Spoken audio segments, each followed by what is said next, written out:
Konflik bersenjata antara Amerika Serikat dan Iran terus meluas dan menunjukkan intensitas yang belum pernah terjadi sebelumnya sejak Perang Dunia Kedua. Komandan Komando Pusat Amerika Serikat, CENTCOM, Laksamana Brad Cooper, mengungkapkan bahwa pasukan AS telah menenggelamkan atau menghancurkan lebih dari 30 kapal Angkatan Laut Iran sejak dimulainya operasi Epic Fury pada 28 Februari 2026, hanya beberapa hari setelah konflik ini meletus. Pernyataan dramatis tersebut disampaikan Cooper dalam konferensi pers bersama Menteri Pertahanan AS Pete Hegseth di markas CENTCOM di MacDill Air Force Base, Tampa, Florida, pada Kamis 5 Maret 2026. Cooper menyatakan, "Anda mungkin sudah mendengar Presiden menyebut angka 24 kapal yang telah kita hancurkan. Itu benar, namun saat ini kita sudah melampaui angka 30 kapal."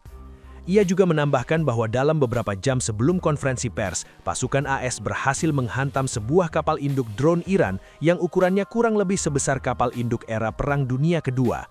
Dan saat kita berbicara sekarang, kapal itu sedang terbakar, ujarnya. Capaian tersebut menjadi tonggak militer yang belum pernah terulang selama beberapa dekade terakhir. Hegseth sebelumnya juga mengumumkan pada Rabu bahwa sebuah kapal perang Iran ditenggelamkan menggunakan torpedo dari kapal selam AS, menjadikannya penenggelaman kapal perang musuh pertama oleh Angkatan Laut AS menggunakan torpedo sejak Perang Dunia Kedua. Kapal yang menjadi sasaran itu diidentifikasi sebagai IRS Dena, fregat paling baru dalam armada Angkatan Laut Iran. Sebuah video berdurasi belasan detik yang diambil dari periskop kapal selam AS dirilis pada Rabu 4 Maret 2026 dan menggemparkan dunia. Dalam rekaman hitam putih itu, tampak kapal perang Iran terbakar di bagian anjungan sebelum meledak dan tenggelam. Api terlihat membubung dari anjungan bagian belakang. Selang beberapa detik kemudian, terjadi ledakan disertai kehancuran di bagian buritan kapal. Kapal selam AS menembakkan torpedo Mark 48 Advanced Capability dan menenggelamkan fregat IRS Dena di lepas pantai selatan Sri Lanka pada Rabu, 4 Maret 2026. Dari sekitar 180 awak yang diperkirakan berada di atas kapal, 32 orang berhasil diselamatkan dan 87 jenazah telah dievakuasi. Proses pencarian terhadap puluhan pelaut yang masih hilang terus berlanjut. Senjata yang digunakan pun kini menjadi sorotan tersendiri di kalangan pakar militer.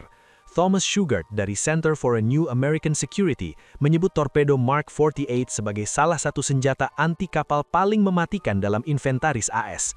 Torpedo ini dirancang untuk meledak di bawah badan kapal, menciptakan gelembung uap besar yang dapat mematahkan konstruksi kapal. Ia juga menyebut bahwa insiden ini merupakan kali kedua dalam sejarah di mana kapal selam bertenaga nuklir berhasil menenggelamkan kapal permukaan menggunakan torpedo. Pertama kali dilakukan kapal selam Inggris HMS Conqueror dalam menenggelamkan kapal penjelajah Argentina General Belgrano dalam Perang Falkland tahun 1982. Namun aksi tersebut memantik kecaman keras dari Teheran. Menteri Luar Negeri Iran Abbas Araghchi menuduh AS melakukan kekejaman di laut dengan menenggelamkan fregat Dena di perairan internasional sekitar 2.000 mil dari pantai Iran tanpa peringatan apapun. Kapal itu membawa hampir 130 pelaut dan tengah dalam perjalanan pulang setelah mengikuti latihan bersama Angkatan Laut India. Araghchi menegaskan bahwa Washington akan sangat menyesali tindakannya itu. Di luar insiden penenggelaman kapal IRS Dena, Laksamana Cooper melaporkan hasil-hasil lebih luas dari operasi Epic Fury yang sudah berjalan selama lebih dari 7 hari. Serangan rudal balistik Iran terhadap AS dan sekutunya dilaporkan menurun hingga 90% dibandingkan hari pertama, sementara serangan drone berkurang 83%. Ia juga menyatakan bahwa saat ini tidak ada satupun kapal Iran yang masih beroperasi di Teluk Arab, Selat Hormuz, maupun Teluk Oman. Dalam lebih dari 100 jam pelaksanaan operasi, CENTCOM menyebutkan bahwa hampir 2.000 target telah dihantam dengan lebih dari 2.000 jenis amunisi yang secara signifikan melumpuhkan sistem pertahanan udara Iran dan menghancurkan ratusan rudal balistik, peluncur, dan drone. Cooper membandingkan skala serangan dalam 24 jam pertama operasi ini sebagai hampir 2 kali lipat dari serangan shock and awe yang dilancarkan AS saat menginvasi Irak pada 2003. Dari sisi aset yang dikerahkan, skala operasi ini pun terbilang luar biasa. Cooper mengungkapkan bahwa lebih dari 50.000 pasukan AS terlibat dalam operasi ini, didukung oleh lebih dari 200 jet tempur, 2 gugus tempur kapal induk, serta berbagai jenis pembom strategis, termasuk B-2, B-1, dan B-52. Cooper mengumumkan bahwa operasi kini memasuki fase baru yang bertujuan untuk secara sistematis membongkar kemampuan produksi rudal Iran di masa mendatang. Kata Cooper, kita tidak hanya menyerang apa yang mereka miliki, kita menghancurkan kemampuan mereka untuk membangun kembali. Sementara itu, eskalasi konflik tidak hanya terjadi di medan perang udara dan laut. Iran dilaporkan telah melancarkan serangan terhadap 12 negara sejak operasi Epic Fury dimulai, menurut keterangan Cooper dalam konferensi pers. Ia menyatakan bahwa dengan menyerang negara-negara sekutu yang semula ingin tidak terlibat, Iran justru mendorong mereka masuk ke dalam orbit Amerika.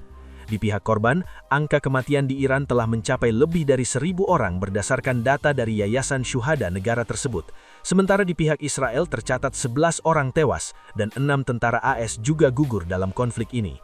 Konflik ini bermula pada 28 Februari 2026 ketika AS dan Israel secara bersamaan melancarkan serangan militer mungsar besar terhadap Iran dalam apa yang disebut AS Operasi Epic Fury. Operasi tersebut dijalankan tanpa deklarasi perang formal ke Kongres, hanya disertai notifikasi berdasarkan War Powers Act. Presiden Trump mengumumkan serangan itu melalui video 8 menit yang diunggah di Truth Social pada pukul 2 dini hari waktu Amerika. Hingga saat ini, tidak ada tanda-tanda bahwa kedua belah pihak bergerak menuju gencatan senjata. Washington menegaskan operasi akan terus berlanjut dengan jadwal yang sepenuhnya ditentukan oleh AS sendiri, sementara Teheran terus melancarkan serangan balasan ke berbagai arah. It's great to be here alongside the Secretary and representing the more than 50,000 men and women in uniform currently executing Operation Epic Fury.